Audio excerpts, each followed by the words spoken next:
श्रीमद् भागवत में 7 गीत हैं, उनमें से ये युगल गीत है। युगल गीत में 2 श्लोकों में गोपियां भगवान की रूप माधुरी का वर्णन श्रवण कर रही हैं। बहुत सुंदर भाव है। तत्पश्चात भगवान ब्रज में अन्य लीलाएं करने लगे। व्योमासुर का उद्धार किया, अरिष्टासुर का उद्धार किया, केसी राक्षस का उद्धार किया। यहां नारद जी ने कंस को जाकर के कहा, तुम्हारा शत्रु कृष्ण बड़ा होता जा रहा है, तुम कब मारोगे? कंस ने कहा, बोले कि मैं तो बहुत प्रयास कर चुका, वो मरता ही नहीं है।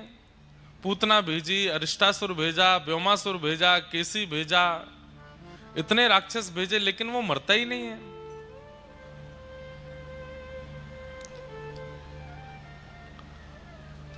तब नारद जी ने उसको युक्ति बताई, बोले तुमने अपने राक्षसों को उसके नगर में भेजा, अपने शहर में तो सब बलवान होते हैं, उनको यहां बुलवाओ मथुरा, ये तुम्हारी नगरी है, यहां तुम बलवान हो, वो यहां आएगा तो तुम उसे मार पाओगे। कंस बोला, वो यहां क्यों आएगा? बोले उसके लिए योजना बनानी पड़ेगी। भगवान शिव ने तुमको एक धनुष दिया है, इसका यज्ञ करो और उस यज्ञ में सुंदर मेला रखो और उस मेला में पुरस्कार वितरण समारोह करो और ब्रजमंडल के कुछ विशिष्ट लोगों को पुरस्कृत करने की भावना से मथुरा बुलवाओ, उसमें कृष्ण बलराम का भी नाम दे दो। सब लोग पूछेंगे किस लिए पुरस्कार दे रहे हैं? बोले हमने सुना था इंद्र ने बहुत जोर से वर्षा करी तो या छोटे से लाला ने गिरिराज जी उठाए। व्रज की रक्षा इन बालकों ने कई बार राक्षसों से की है, इसलिए हम इन बालकों को पुरस्कृत करना चाहते हैं। इससे 2 काम होंगे, कृष्ण मथुरा आ जाएगा और दूसरा सबके मन में यह भ्रांति है कि ब्रज में जितने भी संकट आए वो तुम्हारी वजह से आए। अब तुम ही संकटों के निवृत्त कर्ता को पुरस्कार दोगे तो सबके मन में आ जाएगा, भाई संकट कंस ने नहीं भेजे। हमने कहा ना, नारद जी बहुत अच्छे डायरेक्टर हैं, स्क्रिप्ट राइटर हैं, ऐसी बढ़िया योजना बनाते हैं। कंस चरणों में गिर गया, जय हो गुरुदेव, आप मेरा कितना हित चाहते हैं। कंस के सिर पर हाथ धर के बोले, मैं बस तेरे हाथों परसों कृष्ण को मरा देखना चाहता हूं, मुझे और कुछ नहीं चाहिए। अपने गुरुजी को दक्षिणा देनी है तो यही दे दो। कंस बोला, जी गुरुदेव, अब देखिए मैं क्या करता हूं। कंस ने पूरी मथुरा नगरी में ढिंडोरा पिटवा दिया कि धनुर्यज्ञ हो रहा है, मेला होगा और उसमें ये अमुक नाम के लोगों को पुरस्कार दिया जाएगा। जैसे ही ठाकुर जी का नाम आया, लोग बाग बोले शत्रु को ही पुरस्कार दे रहा है। मन में आ गया कि अरे नहीं हो सकता है कि कंस सुधर गया हो और ये कृष्ण को शत्रु ना मानता हो।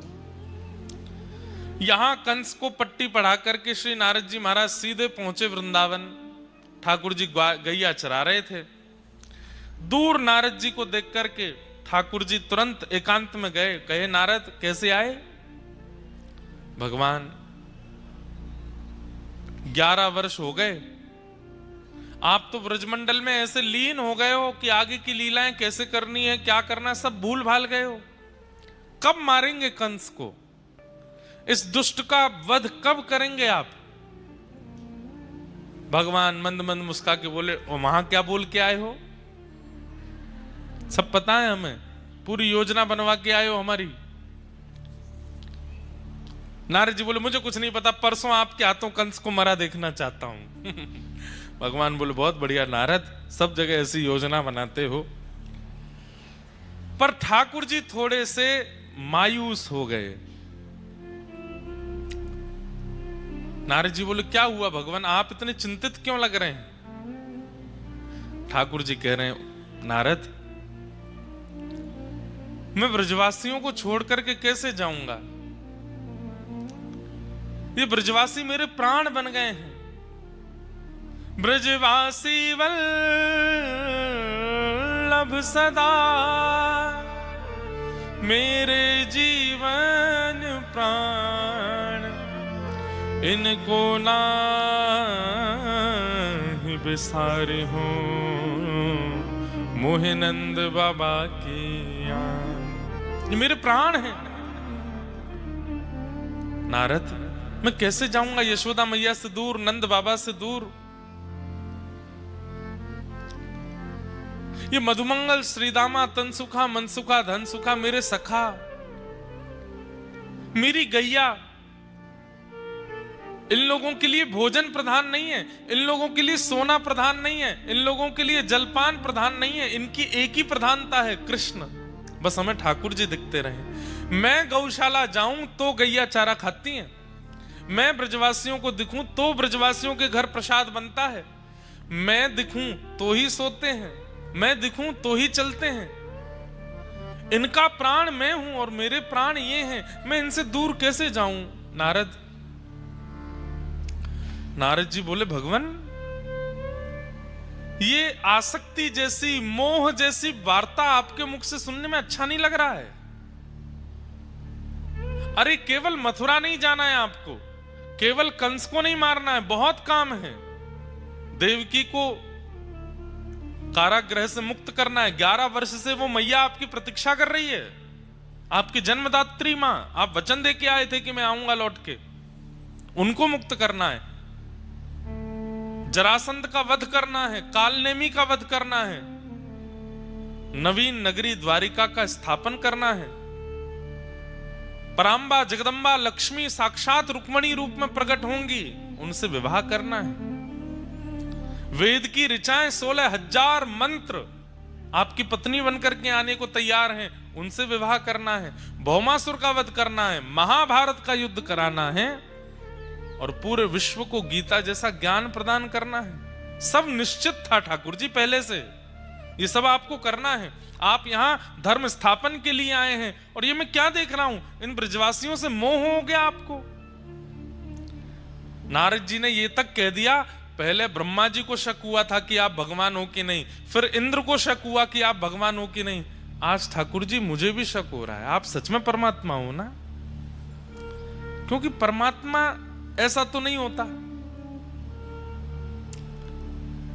हम जितना ठाकुर जी को जानते हैं वो किसी से मोह नहीं करते, किसी से ममत्व नहीं रखते, किसी से प्रेम नहीं करते, किसी के बंधन में आसक्त नहीं होते। आपकी वाणी सुनकर के मुझे संशय हो रहा है, आप सच में परमात्मा है ना? ठाकुर जी बोले, नारद ये आसक्ति नहीं है, ये मोह नहीं है, ये प्रेम है। और पता नहीं क्यों मैंने अनेक अवतार धारण किए हैं, पर ब्रजवासियों ने जो स्नेह, जो प्रेम मुझे प्रदान किया है, मैं इनके प्रेम पाश में, प्रेम रस्सी से बंध गया हूं। मैं भूल रहा हूं कि मैं परमात्मा। बंधुओं, प्रेम इसी को तो कहते हैं। अगर आपके प्रेम के प्रस्ताव से सामने वाला अपने अस्तित्व को नहीं भूला तो प्रेम कैसा?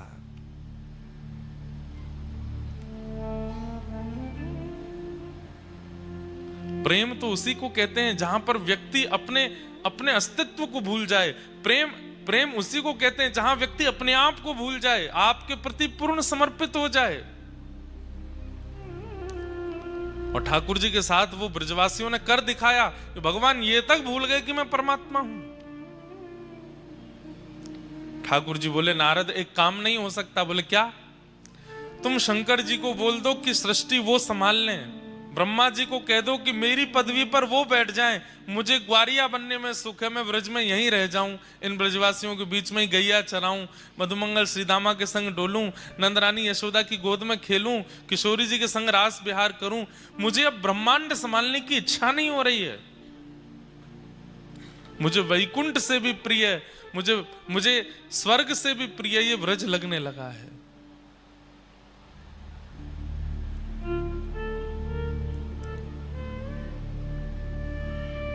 तुम शंकर जी से बात कर लो ना। सतयुग त्रेता द्वापर में मैं परमात्मा था, अब वो ही परमात्मा बन जाएं। मैं अपना अस्तित्व हटा देता हूं, दो ही देव रहेंगे, ब्रह्म और शिव। मैं कहां हूं? मैं सदा ब्रज में रहूं, इन ग्वारियाओं के बीच में, इन ब्रजवासियों को मुझे बहुत सुख मिलता है यहां पर। नारद जी बोले, ये कैसी बात कर रहे हैं आप?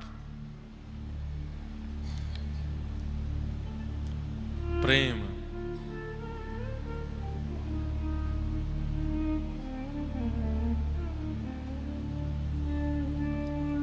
अद्भुत है बंधुओं, प्रेम।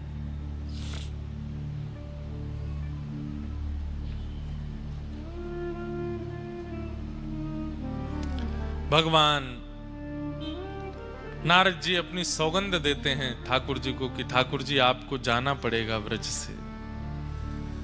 ठाकुर जी कहते हैं मैं कैसे जाऊंगा, कोई योजना है? नारद जी बोले हाँ, अक्रूर जी परसों आपको लेने के लिए आएंगे। आपके पास केवल 2 दिन है ठाकुर जी, 2 दिन में आप अपना सब भाव निपटा लीजिए, फिर आपको आगे की लीला में प्रवेश करना है। बंधुओं, भगवान की जैसे मानो नींद उड़ गई हो, अब मैं कैसे जाऊं यहां से, कैसे आगे प्रस्थान करूं?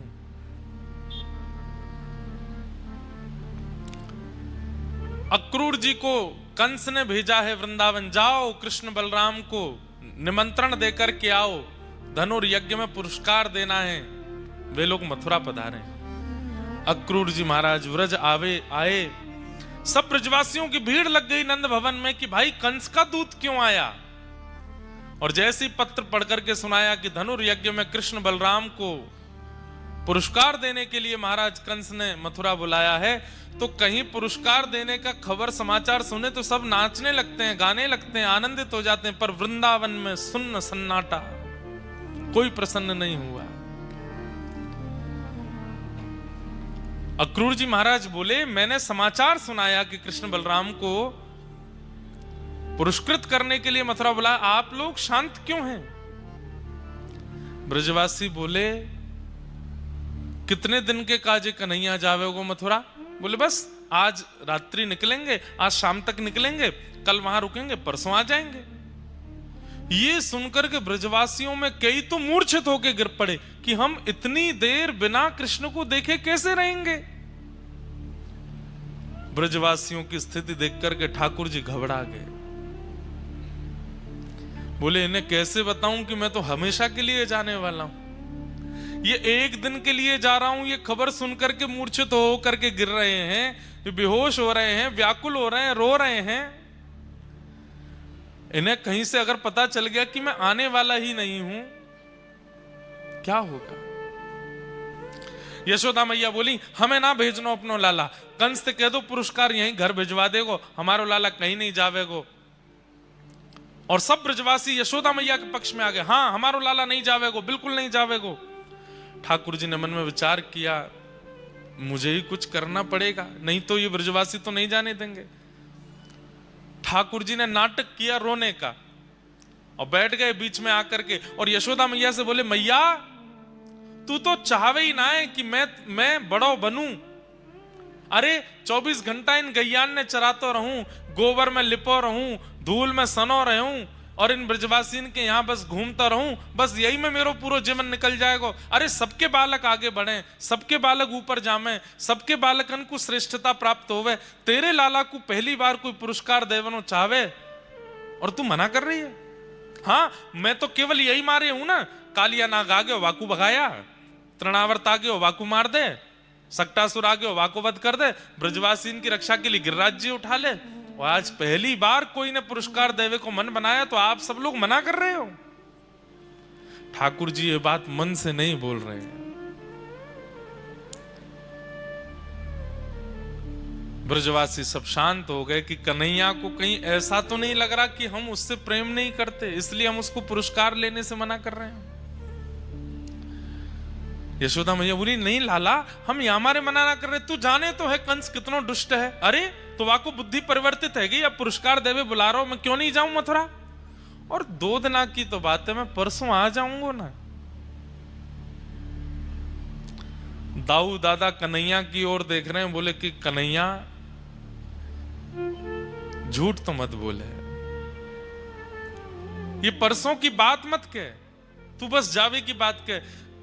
ठाकुर जी बोले दाऊ दादा अगर मैं परसों नहीं बोलूंगा तो ये ब्रजवासी नहीं जान देंगे, और अगर मैं परसों की कह के नहीं जाऊंगा, कोई आश में इनको छोड़ के नहीं जाऊंगा, ये प्राण त्याग देंगे। बंधुओं प्रेम बड़ा विचित्र है।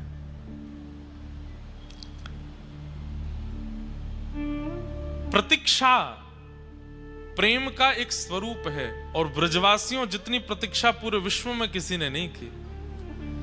11 वर्ष 56 दिन की आयु में ठाकुर जी गए हैं और ब्रजवासी 225 वर्ष केवल प्रतीक्षा करते रहे कि ठाकुर जी आ रहे होंगे।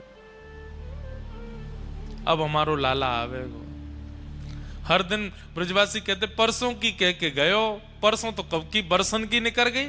अरे नाए, आज बोलो, आज कहा बोलो, बोले परसों आवेगो। परसों फिर बोल दियो आज परसों आवेगो। रोज ब्रजवासी परसों परसों कहते के ठाकुर जी। एक दिन तो ब्रजवासी सब हंसने लगे, वाह लाला कल नहीं कह के गयो, परसों कह के गयो, और ये परसों बरसन के समान है गई, रोज परसों आ जाए। एक आशा दे करके गए ब्रजवासियों को कि मैं परसों आ जाऊंगा।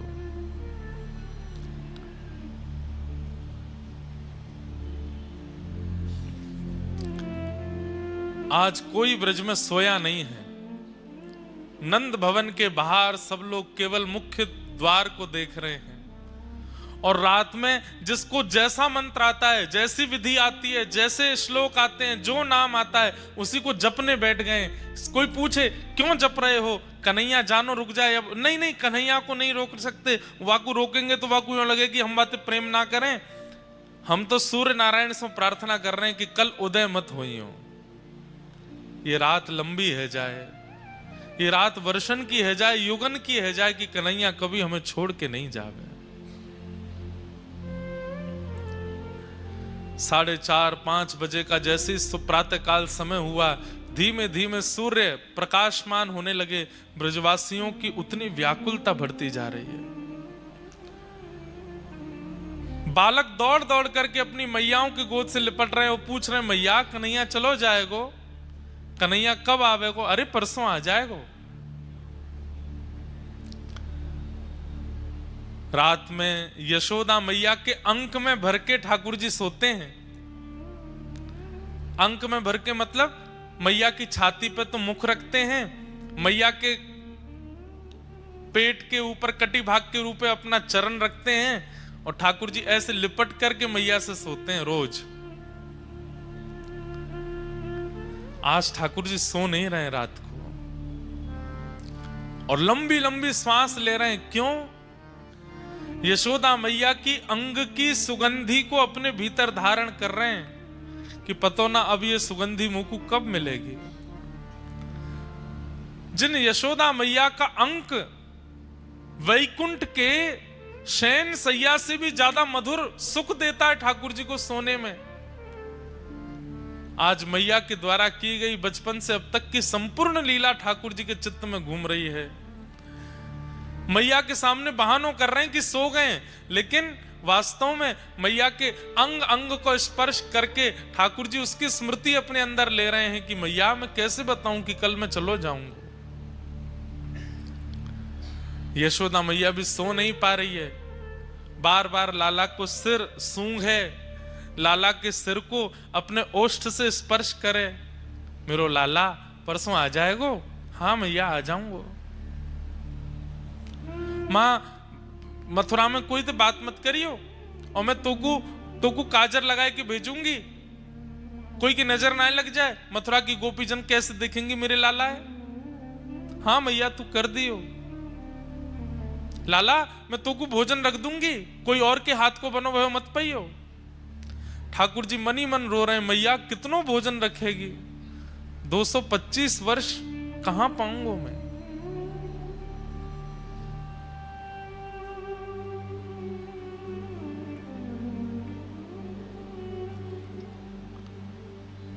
रात भर यशोदा मैया के अंक से लिपटे ठाकुर जी रुदन करते रहे।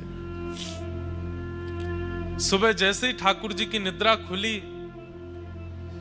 आज तक ठाकुर जी कभी अपने आप नहीं उठे। मैया आती है, लाला को सिर पकड़े, अपने हाथ से दूध पिलावे, सोते भय ठाकुर जी के मुख से दूध स्पर्श कराती है, और उसको पीते पीते ठाकुर जी तब आंख खुलते हैं। लेकिन आज मैया जैसे ही दूध को पात्र लेके आई तो कहा, देखी ठाकुर जी बैठे हैं, जग गए हैं। लाला कहा भयो? आज तक कभी ऐसा पहले नहीं भयो कि तू उठ के बैठ गए हो, आज अपने आप बैठ गए हो। मैया के अंक से लिपट गए, बोले मैया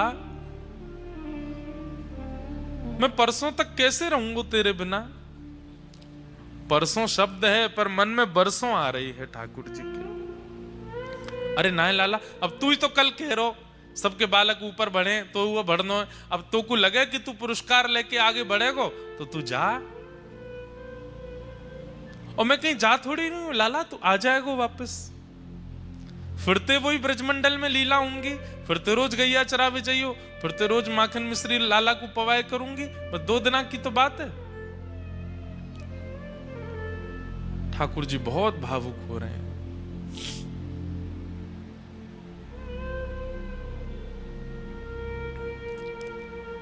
गुजरात का ये एक पद मुझे बहुत प्रिय लगता है। 56 भोगन थाल धराए के, 56 भोग थाल धराए के, माखन ने मिश्री मारी रह गई गोकुल माँ। माखन ने मिश्री मारी रह गई गोकुल माँ। नंद लाला ने माता यशोदा जी सांभरे, ममतानी मूर्ति मारी रह गई गोकुल माँ। नंद लाला ने माता यशोदा जी सांभरे, ममतानी मूर्ति मारी रह गई गोकुल माँ।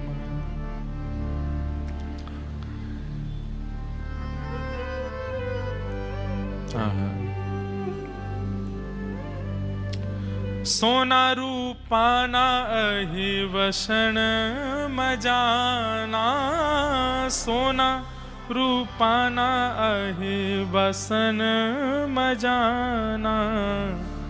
कासानी थाली मारी रह गई गोकुल माँ।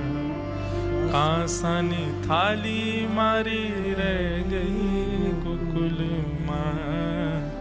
नंद लाला ने माता यशोदा जी सांभरे, ममतानी मूर्ति मारी रह गई गोकुल माँ। नंद लाला ने माता यशोदा जी सांभरे, ममतानी मूर्ति मारी रह गई गोकुल। आपके गुजरात में द्वारिका में बंधुओं विरही श्री कृष्ण हैं, बहुत विरह में है। अरे सामने देवकी मैया को बैठा रखा है अपने कि मेरी मां दिखती रहे, और देवकी में ही श्री यशोदा जी का भाव करते हैं ठाकुर जी।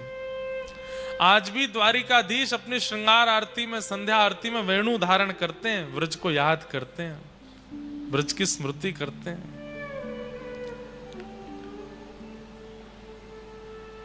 ब्रजवासियों की प्रतीक्षा तो सबको अनुभव होती है, गोपियों की प्रतीक्षा तो सबको अनुभव होती है, यशोदा मैया राधा रानी की प्रतीक्षा तो सबको दिखाई देती है, उनका विरह उनका कष्ट सबको दिखता है, पर ठाकुर जी का विरह किसी को नहीं दिखता। ठाकुर जी कितने विरह में हैं बंधुओं। विरह में रो ले व्यक्ति, विरह में व्याकुल हो ले व्यक्ति, इसका मतलब विरह की दवाई ले रहा है। वो किसी को व्याकुलता हो रही है और वो रो रहा है तो इसका मतलब है कि वो विरह की औषधि ले रहा है। किसी को विरह हो रहा है और वो एकांत में बैठकर के परेशान हो रहा है तो इसका मतलब वो विरह की औषधि ले रहा है। कहीं ना कहीं से विरह निकल तो रहा है, लेकिन किसी को विरह हो रहा है और फिर भी वो मुस्कुरा रहा है, किसी को विरह हो रहा है और वो आंसू निकलने नहीं दे रहा है, इसका मतलब असली विरह वही सह रहा है। ब्रजवासी रो रहे हैं, विलख रहे हैं, व्याकुल हो रहे हैं, परेशान हो रहे हैं, इसका मतलब वो विरह की औषधि ले रहे हैं। रो करके थोड़ा विरह शांत तो होता होगा, पर ठाकुर जी तो रो भी नहीं पाते हैं। जितने दिन ठाकुर जी द्वारिका में रहे, आज भी द्वारिकाधीश समुद्र की तरफ मुख करके बैठे हैं। क्यों? क्योंकि पीछे अगर मैं देखूंगा तो व्रज की याद आएगी, व्रज की ओर मुख करके ठाकुर जी चलते भी नहीं है।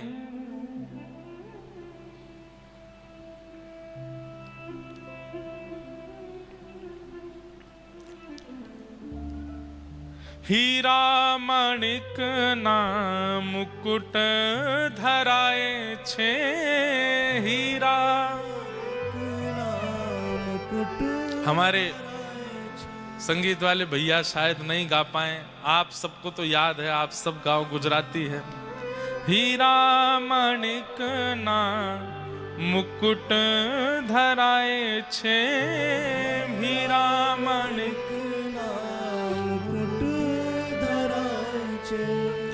मोर पिछ पाग मारी रह गई गोकुल माँ, मोर पिछ पाग रह गई गोकुल। हाथी ने घोड़ा ही झूले आमवड़िए, हाथी ना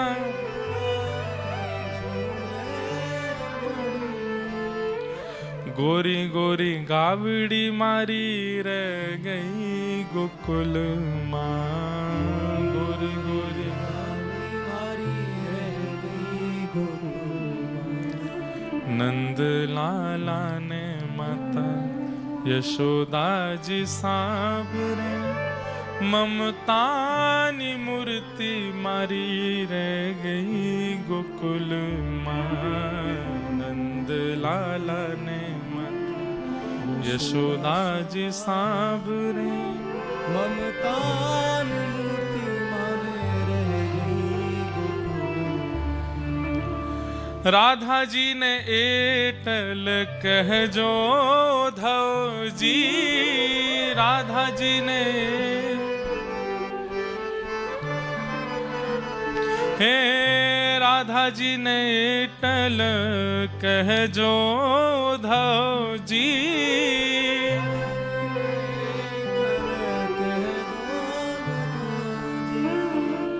हमी भरी आंख मारी रह गई गोकुल माँ, भरी आंख मारी रह गई गोकुल।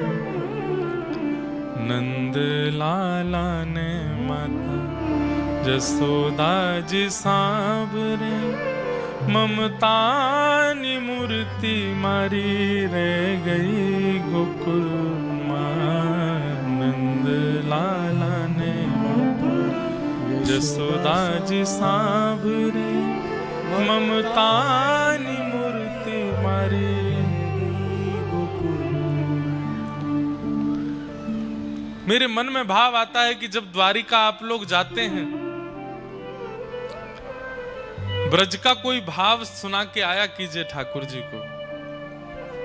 वहां राजाधिराज महाराज बनकर के बैठे हैं, सुंदर नगाड़े बजते हैं, एक से एक 56 भोग व्यंजन ठाकुर जी को चढ़ाए जाते हैं, ध्वजा जी चढ़ाई जाती हैं सोने चांदी के खूब सुंदर।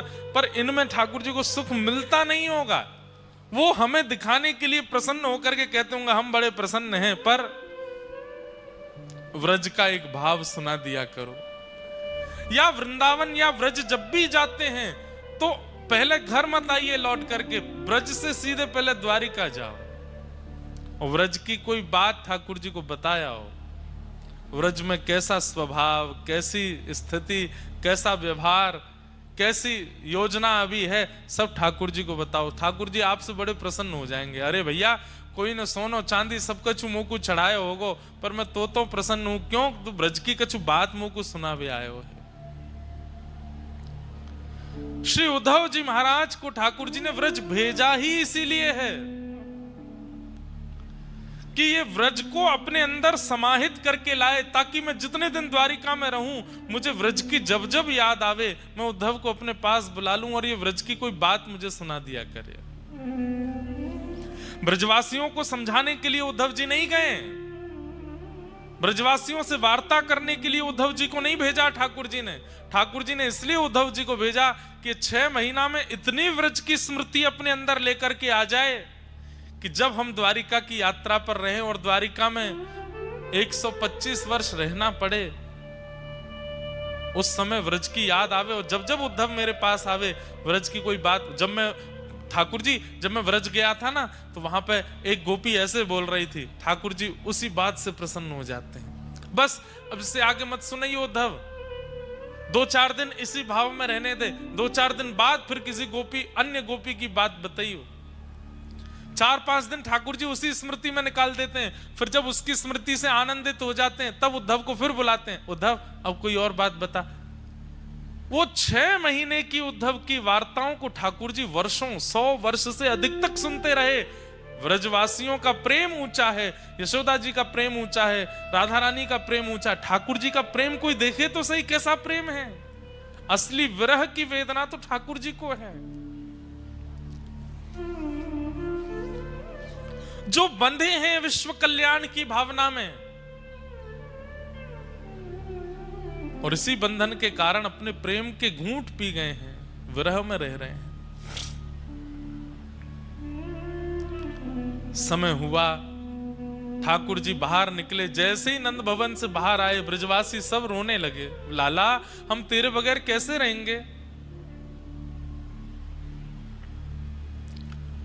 ठाकुर जी बोले, अरे मैं परसों आ जाऊंगा, कौन सा इतने दिनान के काजे जा रहा हूं। बोले, पतो ना लाला तू परसों के काजे भी कह रहा हो, हमारे कल प्राण निकल गए तो, और अंतिम क्षण में तोय ना देख पाए तो। ठाकुर जी बोले, नहीं कछु ना होगो, मैं आ जाऊंगा परसों।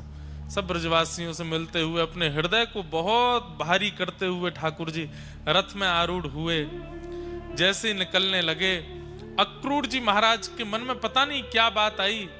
बंधुओं, जब अक्रूर जी ठाकुर जी को लेने के लिए वृंदावन आ रहे थे, तब अक्रूर जी कारागृह में देवकी मैया से मिलने गए। बोले, मैया अब प्रसन्न है जाओ। क्यों? आपको लाला वापस आ रहा है, मैं लेवे जा रहा हूं वाकू। देवकी मैया नाचने लगी, आनंदित हो गई, मेरो लाला आवेगो, मेरो कन्हैया आवेगो, मेरो गोपाल आवेगो, मैं अपनी आंखन से वाकू देखूंगी, अपने हाथन से स्पर्श करूंगी। देवकी मैया की उस स्थिति को देखकर के अक्रूर जी बड़े भावुक हो गए।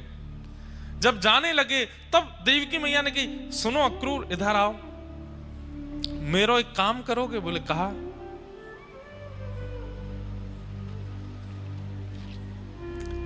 यशोदा जी को सत्य बता देना, कृष्ण किसके पुत्र हैं। अक्रूर जी बोले, मैया ये काम कैसे कर सकता हूं मैं, और ये कार्य किसी के वध करने के समान है, ये मुझे मत कहिए कहने को। उद्धव, अगर ऐसा नहीं किया तो जीवन भर यशोदा इतनी व्याकुल, इतने विरह और इतनी वेदना में रहेगी, और वह वेदना, वह विरह मैं भी यहां सहन नहीं कर पाऊंगी। अगर मुझे यशोदा की स्थिति किसी ने आके बताई तो मैं ही बावली हो जाऊंगी।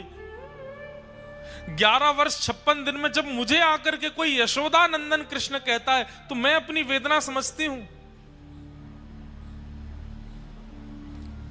इसलिए यशोदा को सत्य बता देना। यहां देवकी मैया ने कुछ गलत नहीं किया बंधु। यशोदा मैया जीवन भर आश में रहती कि लाला मेरो है, आयो नहीं, अपनी मैया के पास आयो नहीं। अपने प्रश्न पर, अपने प्रेम पर प्रश्न चिन्ह उठ जाता, अपनी ममता पर प्रश्न चिन्ह उठ जाता, मैंने इतना प्रेम ना कियो कि लाला लौट के नहीं आयो मेरे पास। कृष्ण वापस नहीं आए, इसका एक भाव तो पता होगा यशोदा को कि वो मेरो लाला ना है, वो देवकी को लाला है, इसलिए बता के आना। उद्धव जी महाराज चलते रथ से 1 मिनट के लिए उतर गए। ठाकुर जी ब्रजवासियों से मिल रहे थे और दौड़ करके गए। ठाकुर जी बोले, कहां जा रहे हो? अक्रूर जी महाराज बोले, एक काम है ठाकुर जी, आप मिलो सबसे, मैं आऊं। और यशोदा मैया को भीतर नंद भवन में लेके गए और बैठा करके मैया से बोले, मैया एक बहुत जरूरी बात करनी है, इसके बाद हो सकता है आपकी स्थिति दयनीय हो जाए, पर मुझे बताना पड़ेगा। कृष्ण आपके पुत्र नहीं है, कृष्ण देवकी के लाला है।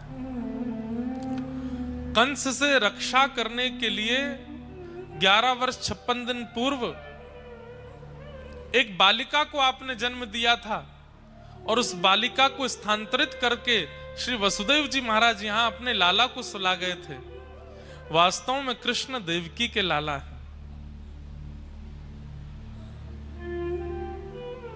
और अब वो वापस अपनी मां के पास जा रहे हैं। यशोदा मैया का पहले ही खून ठंडा हो गया था ये बात सुन करके, लेकिन जब अक्रूर जी ने ये बात कह दी कि मैया अब संभवतः कृष्ण लौट के आएंगे नहीं, और ऐसा कहकर के प्रणाम करके जैसे ही गए, यशोदा मैया की मानो जैसे श्वास रुक गई हो।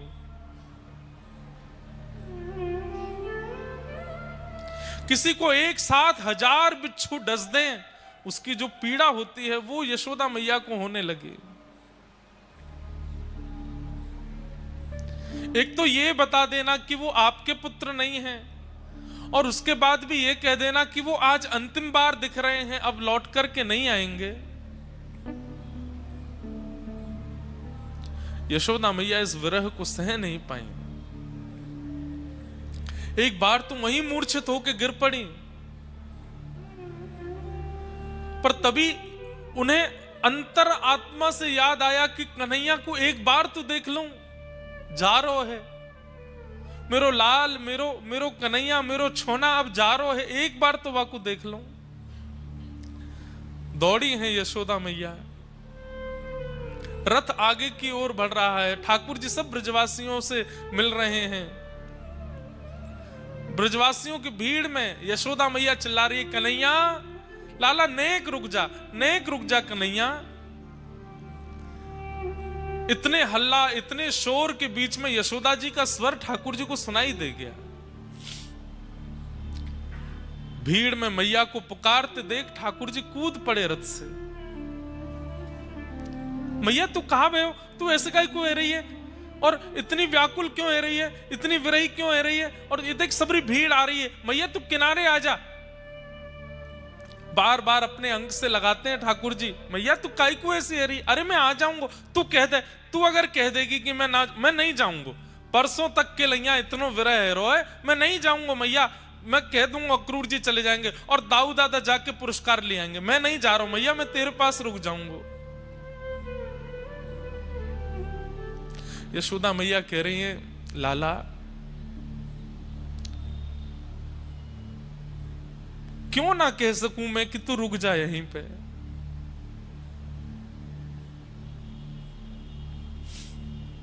मुकु आज सत्य पतो चल गयो कन्हैया, तू मेरो पुत्र नहीं है, तू तो देवकी को लाला है। ये कहने में भी मेरे प्राण क्यों नहीं निकल रहे हैं कि तू मेरो पुत्र नहीं है।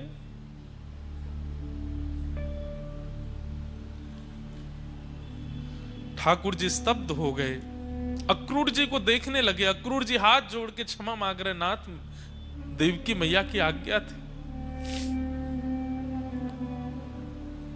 अब ठाकुर जी किसी से कुछ नहीं कह रहे हैं, अब मैं कितना छुपाऊं, कितनी आशाएं दूं।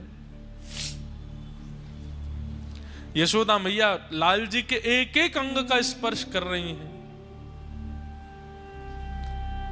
और सर्वांगीण अंग का स्पर्श करके ठाकुर जी का हाथ पकड़ के कहती हैं, लाला मुझको एक वचन दे जा, मैं कोई को नहीं बताऊंगी कि तू आवे वारो नहीं है, ये सब प्राण त्याग देंगे अपने, पर मुझको एक वचन दे के जा। पहली बात तो तू देवकी तो मेरी शिकायत मत करियो, तेरे लालन पालन में तो को बचपन से पालवे में मैंने अगर कोई अपराध किया हो तो वो देवकी को मत बताइयो लाला। नेक्स्ट किसी एक मटकी तोड़वे के काजे मैंने तू को उखल से बांधो, ये बात देवकी को मत बताइयो। और लाला दूसरी बात, तू अब जीवन भर देवकी के पास रहियो, लेकिन जब कभी भी तो को खबर लगे ना कि यशोदा के प्राण निकलवे वारे, बस वाह अंतिम श्वास के समय लाला मेरे सामने आ जाइए। मैं अपने कुंवर कन्हई को एक बार देख लूंगी, वहां के हाथ स्पर्श कर लूंगी, अपनो हृदय से लगा लूंगी, तेरी गोद में अपना सर रख लूंगी और ऐसे मुखमंडल को देखते देखते कमल नयन मेरो लाला या के मुख को देखते देखते अपने प्राण त्याग दूंगी। बस अंतिम क्षण में मेरे सामने आ जाइयो, तू मत आइयो मेरे पास लाला, बस अंतिम क्षण में आ जाइयो। और मैया ऐसो कह करके ठाकुर जी के चरण पकड़न लगी। ठाकुर जी तुरंत मैया के गलों से लग गए, मैया ऐसा मत करे। बोले वचन दे लाला, तू आवेगो, अंतिम क्षण में आवेगो, वचन दे के जा।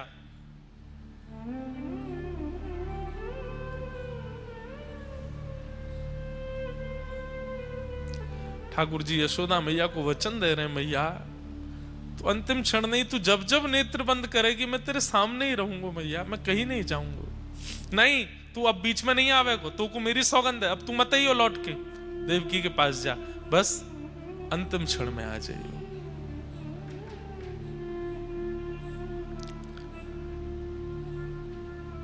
यशोदा मैया कहते कहते व्याकुल हो गई। ठाकुर जी को अक्रूर जी ने कहा जय जय चले। जैसे ही ठाकुर जी रथ की ओर मुड़े, यशोदा मैया देख नहीं पाई लाल को जाते भय, वहीं मूर्छित होकर गिर पड़ी।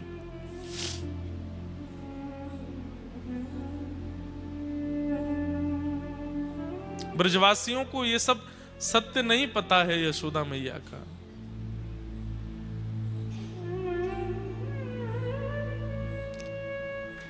रथ पर आरूढ़ हो गए ठाकुर जी।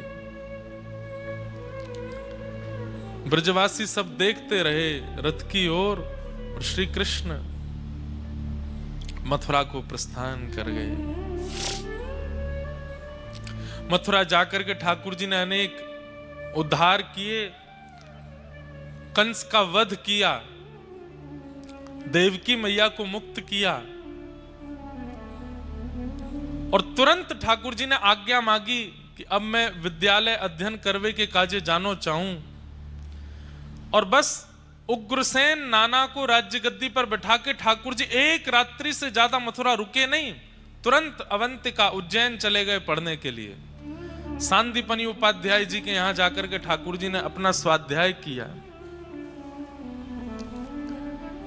वर्षों तक सांदीपनि उपाध्याय जी के यहां अध्ययन करने के बाद फिर ठाकुर जी लौट करके मथुरा पधारे। ब्रज की बहुत याद आती है। उद्धव जी महाराज को ठाकुर जी ने व्रज वृंदावन भेजा। गोपियों के सन्मुख उद्धव जी पहुंचे, जाकर के ठाकुर जी का रूप वर्णन कर रहे हैं। 6 महीने बाद जब उद्धव जी लौटने लगे तो गोपियां उद्धव जी से कहती हैं, उद्धव माने तो मनावी ले जो रे, हे उधा जी रे मारा वाला ने, हे बढ़ीने के जो। उद्धव बरसों की कह के गए, बरसों तक आए नहीं है, एक बार उनको समझा देना कि वो वापस आ जाए। और अगर वो एक बार की बात में ना माने तो डांट के कहना, वो एक बार तो आ जाए यहां पर। मथुरा ना राजा था जो, गोवाड़ों ने भूली गया छो। मथुरा ना राजा था जो, गोवालों ने भूली गया छो। मानीती ने भूली गया छो रे, हे ओधा जी रे मारा वाला ने, हे बढ़ीने के जो। एक बार गोकुल आवो, माता जी ने मोढ़े थावे। एक बार गोकुल आवो, माता जी ने मोड़े थावो।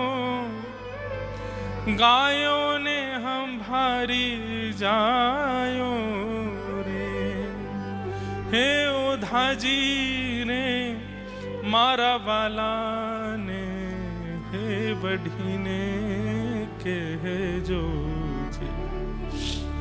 माने तो मनावी ले जो रे, हे ओधा जी रे मारा वाला ने।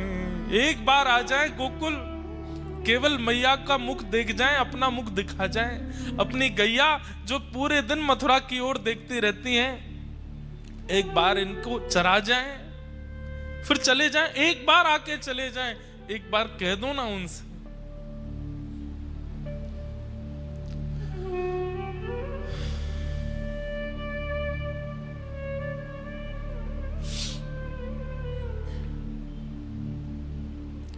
उद्धव जी महाराज ब्रजवासियों को समझाने आए हैं, पर ब्रजवासियों की स्थिति देख करके उद्धव जी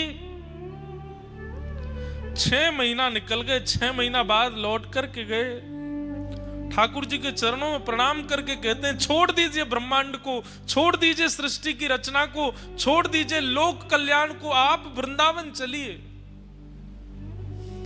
आपके लायक ब्रज से प्रिय और कोई स्थान नहीं हो सकता नाथ, आप ब्रज चलिए। उन ब्रजवासियों ने, राधा रानियों ने, गोपियों ने, यशोदा मैया, इनसे ज्यादा प्रेम आपको वैकुंठ में कोई नहीं कर सकता नाथ, आप वृंदावन चलो।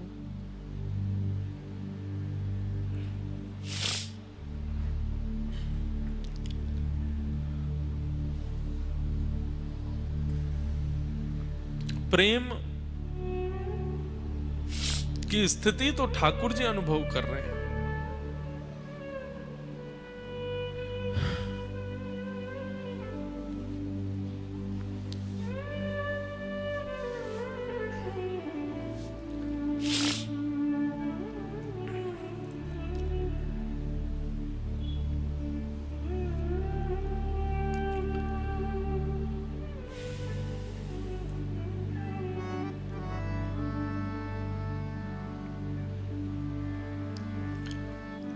मथुरा पर जरासंध ने चढ़ाई की, भगवान ने उसके साथ युद्ध करके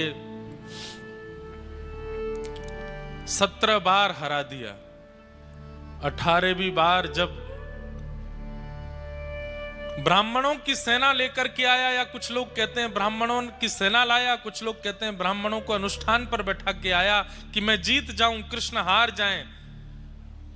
ब्राह्मणों की रक्षार्थ भगवान ने विश्वकर्मा को आज्ञा की, गोकुल छूटा, नंदगांव छूटा, वृंदावन छूटा, अब ब्रजमंडल छोड़ने की बारी है। जितना दूर रहेंगे उतना ब्रज से और प्रेम हो जाएगा। हे विश्वकर्मा जी, दूर समुद्र, नमकीन खारे समुद्र के बीच में एक नई नगरी का निर्माण करो। वृंदावन के परिंदे भी चाहें तो वहां पहुंच ना पाते हो, इतनी दूर ले जाओ, ताकि वृंदावन की विरह अग्नि में मैं जलता रहूं। इन ब्रजवासियों के प्रेम के ऋण से सदैव, उस ऋण में, अपने उस ऋण के भार में सदैव को खोजता रहूं। चाह करके भी वृंदावन आ ना पाऊं, इतनी दूर एक नगरी का निर्माण करो, ताकि इन वृंदावन वासियों को जितना मैंने विरह दिया है, इनसे अधिक विरह की अग्नि में मैं रहूं। विश्वकर्मा जी ने समुद्र के बीच में द्वारिका नगरी का निर्माण किया।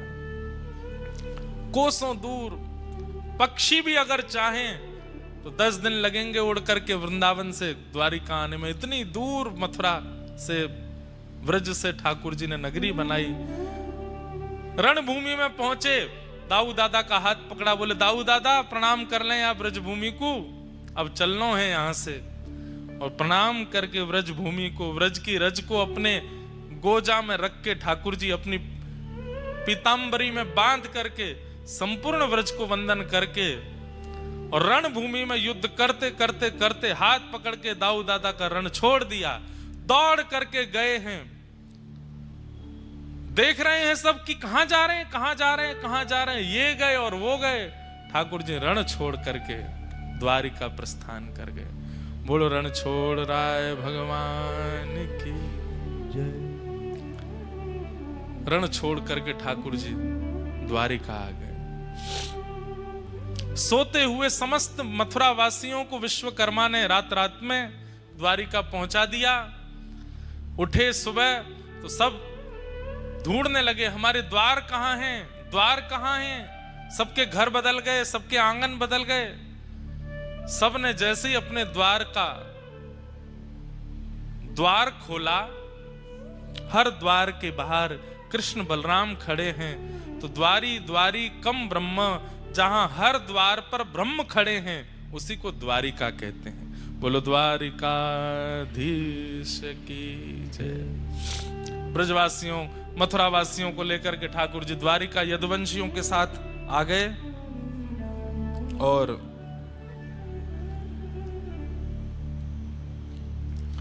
द्वारिका में आकर के ठाकुर जी ने श्री रुक्मणी जी के साथ में विवाह संपन्न किया।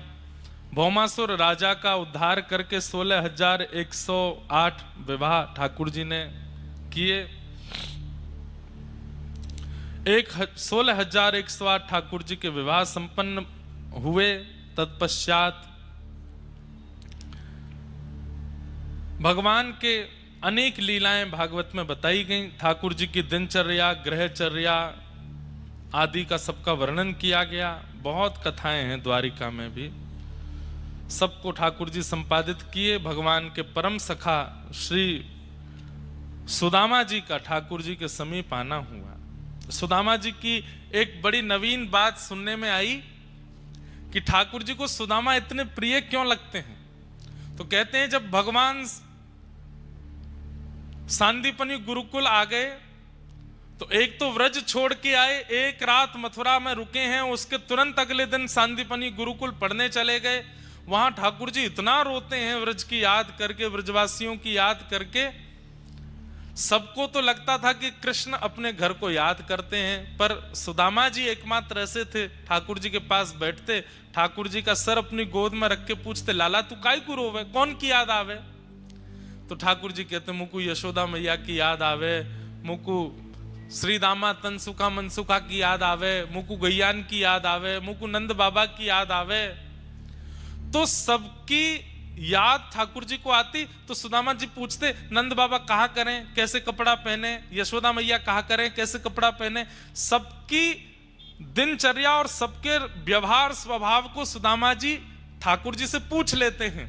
और फिर किसी दिन यशोदा मैया की तरह साड़ी पहन करके श्री सुदामा जी आ जाते हैं और जैसे यशोदा मैया ठाकुर जी को बुलाती हैं लाला, वैसे ही स्वर में ठाकुर जी को कहती हैं लाला। ठाकुर जी देख करके चौंक जाते हैं, मैया मैया तू यहां आ गई। दौड़ करके सुदामा जी को अंक में भर लेते हैं। तो सुदामा जी को अंक में भरते ही उनको, अरे मैया तो, अच्छा सुदामा तू है? लाला तो को ब्रजवासी की याद आवे, मैं रोज एक ब्रजवासी बन के आऊंगा, तो कुछ सुख दे करूंगा। काउदना ठाकुर जी सीदामा बनिया में, काउदना मधुमंगल बनिया में, काउदना नंद बाबा को रूप धारण कर लें, काउदना गैया बन जा में। और वहां सांदीपनी गुरुकुल में ठाकुर जी प्रत्येक दिन एक ब्रजवासी का अनुभव सुदामा जी से कर लेते हैं और ठाकुर जी का मन लग जाता है। सुदामा जी कहते हैं, मुझको सुदामा बोले, आज मोकू तू मधुमंगल ही बोले गो। और ठाकुर जी मधुमंगल के साथ जैसा व्यवहार ब्रज में करते हैं वैसा ही सुदामा जी के साथ करते हैं।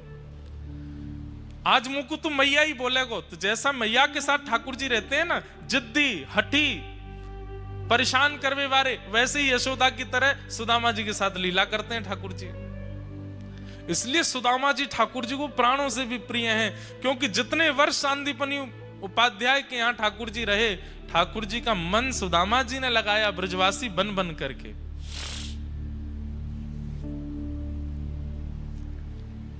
बहुत याद आती है ठाकुर जी को व्रज के।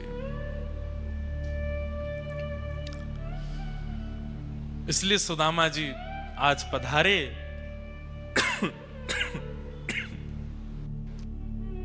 ने श्री सुदामा जी की स्थिति देख करके सब कुछ दिया, सब कथा आपको बताई है।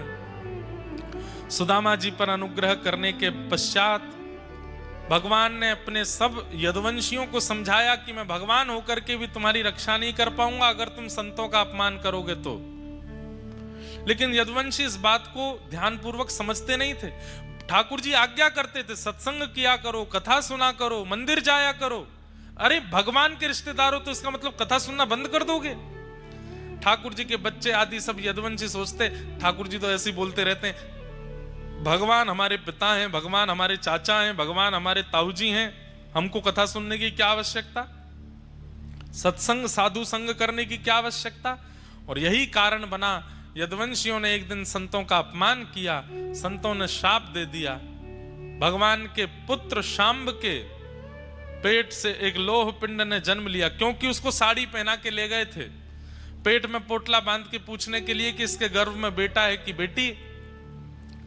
संतों ने शाप दे दिया, इसके गर्भ से लोह पिंड जन्मेगा और जिससे तुम्हारा पूरा यदुवंश नष्ट होगा। भगवान के पुत्र हो तो हमारा अपमान करोगे। ब्रज सब यदुवंशियों ने सोचा ठाकुर जी को पता नहीं चलेगी, लोह पिंड को समुद्र में फेंक दो, घिस करके चूरा बना करके समुद्र में फेंक दिया। समुद्र की लहरों से वही किनारे पर एक एर का विषैली घास बन गया। एक दिन यदुवंशियों में युद्ध हुआ, आपस में एक दूसरे पर एर का घास फेंकते हुए सब यदुवंशी नष्ट हो गए। दाऊ दादा ने की लाला अब मैं भी लीला पूरी करूं। ठाकुर जी को प्रणाम करके श्री दाऊ दादा भी क्षीर सागर में प्रवेश कर गए। बोलो बलराम जी महाराज की जय। ठाकुर जी ने उद्धव जी को ज्ञान उपदेश किया, अंत में भागवत धर्म का निरूपण किया, जिसका प्रवचन हम कुछ दिन पहले बद्रीनाथ में कर रहे थे। वही सब उपदेश देते हुए ठाकुर जी ने अब अपनी लीला संवरण का समय जान और उद्धव जी से कहा, उद्धव अब मैं अपनी लीला विश्राम करना हूं, तुम बद्रिकाश्रम चले जाओ। अर्जुन से कहा, अर्जुन तुम मेरी पटरानियों को लेकर के वृंदावन चले जाओ। और सबको आज्ञा देकर के भगवान एक ज्योति में प्रकट हो गए। 7 बार आकाश में भ्रमण करते हुए तिरोधाय प्रविष्टोयम श्रीमद् भागवतार्णवम, भागवत जी में ठाकुर जी प्रविष्ट हो गए। ठाकुर जी के प्रविष्ट होने के पश्चात ब्रजवा सब द्वारिका समुद्र में डूबती चली गई। यहां पर उद्धव जी महाराज बद्रिकाश्रम चले गए। अर्जुन से बीच रास्ते में ही ठाकुर जी ने रूप बदल करके सब पत्नियों का हरण कर लिया। अर्जुन को बता दिया, मेरे बगैर तेरा गांडीव धनुष भी किसी काम का नहीं है। अर्जुन रोते विलखते हस्तिनापुर पहुंचे, पांडवों को बताया, ठाकुर जी लीला पूरी करके चले गए।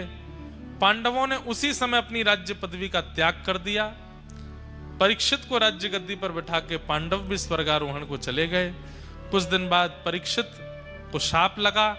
परीक्षित ने शुकाचार्य जी से कथा श्रवण की। आज कथा का विश्राम दिवस। सुखदेव जी महाराज कथा विश्राम करके अंतर ध्यान हो गए।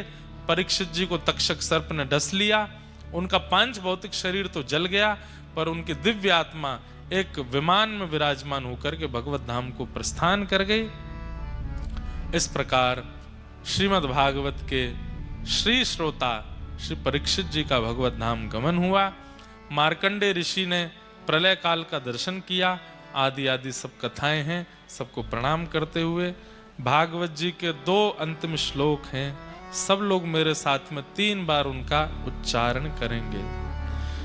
भवे भवे यथा भक्ति, भवे भवे यथा भक्ति, भवे भवे यथा भक्ति, भवे भवे यथा भक्ति, पादयोस्तव जायते, पादयोस्तव जायते, तथा कुरुष्व देवेश, तथा कुरुष्व देवेश, नाथस्त्वं नो यतः प्रभो, नाथस्त्वं नो यतः प्रभो, नाम संकीर्तनं यस्य, नाम संकीर्तनं यस्य, सर्वपाप प्रणाशनम्, सर्वपाप प्रणाशनम्, प्रणामो दुःख समनः, प्रणामो दुःख समनः, तं नमामि हरिं परम्। तं नमामि हरिं परम्। सुन करके सब लोग बोलिए, नाम संकीर्तनम यस्य, नाम संकीर्तनं यस्य, सर्व पाप प्रणाशनम, सर्वपाप प्रणाशनम्, प्रणामो दुःख समनः, प्रणामो दुःख समनः, तं नमामि हरिं परम्। तं नमामि हरिं परम् नाम संकीर्तनम यस्य नाम संकीर्तनं यस्य सर्व पाप प्रणाशनम सर्वपापप्रणाशनं प्रणामो दुःख समनः प्रणामो दुःखशमनः तम नमामि हरिं परम। तं नमामि हरिं परम्। जिन भगवान का नाम संकीर्तन इस कलिकाल में समस्त प्रकार के पापों से मुक्त करता है, ऐसे प्रभु के मंगलमय नाम को हम बारंबार प्रणाम करते हैं। बोलो बाल कृष्ण लाल की जय श्री वृंदावन बिहारी लाल की, जय श्री राधा रमन लाल की जय श्री राधा वल्लभ लाल की जय श्रीनाथ प्यारे की जय गिरिराज धरण की जय श्याम सुंदर श्री यमुने महारानी की जय द्वारिकाधीश की जय जय जय श्री राम राधे जय जय श्री राम जय जय श्री राम नमः पार्वती पतये हर हर महादेव। श्री उमिया माता की जय। मंगलमयी ठाकुर जी की कथा को आज ऊंझा में उमिया माता के चरणों में यहीं विश्राम देते हैं। आप सब लोगों को जय श्री कृष्ण, जय श्री जय सिया राम, जय श्री राम जय श्रीमन नारायण, जय श्री जय जय श्री राधे। जय श्री राधे। आप सब लोग खूब प्रेम भाव से अपना भक्ति भाव में प्रसन्न रहिए, खूब ध्यान रखिएगा। हमारे नायक परिवार को बहुत बहुत प्रणाम, बहुत बहुत आशीर्वाद। और आप सब ऊंझा वासी और आसपास जहाँ से भी आए सबको बहुत बहुत प्रेम। आप लोग ऐसे ही ठाकुर जी की सेवा में सदा आनंदित रहें। द्वारिकाधीश आप पर खूब कृपा बनाए रखें, ऐसी हमारी प्रार्थना है। 2 शब्द गाते हुए आज के मधुर भाव को विश्राम देते हैं।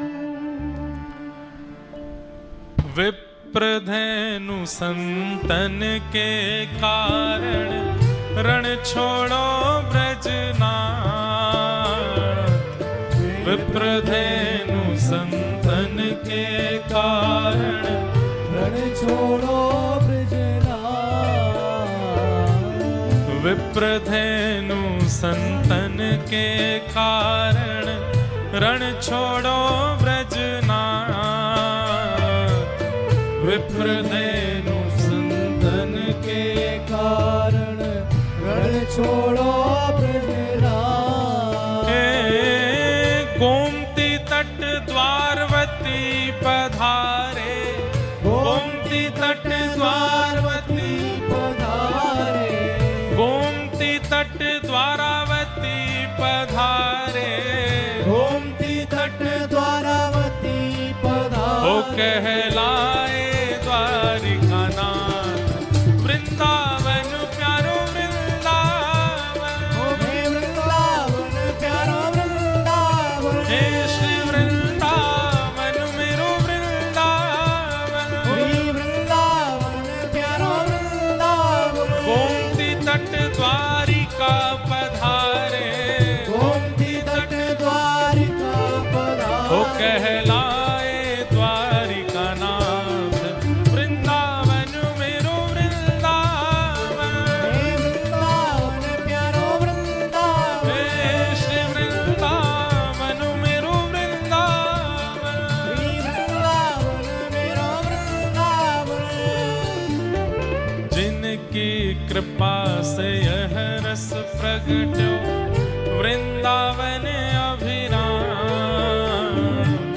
जिनकी कृपा से यह रस प्रगट्यो वृंदावन अभिराम। हे सप्त निधिन को ही उजियारो। सपने दिन को ही उजियारो। ऊंझा में बुलावे वारो। ऊंझा में बुलावे वारो। यह आनंद करवा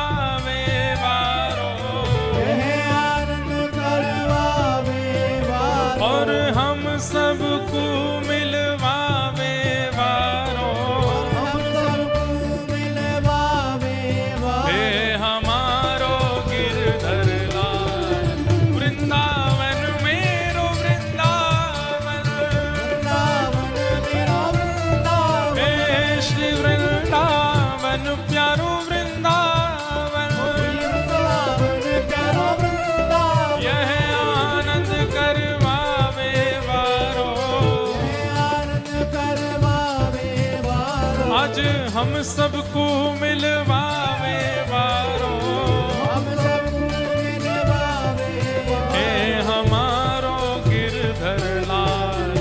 वृंदावन मेरो वृंदावन, वृंदावन मेरो वृंदावन, हे श्री वृंदावन प्यारो वृंदावन।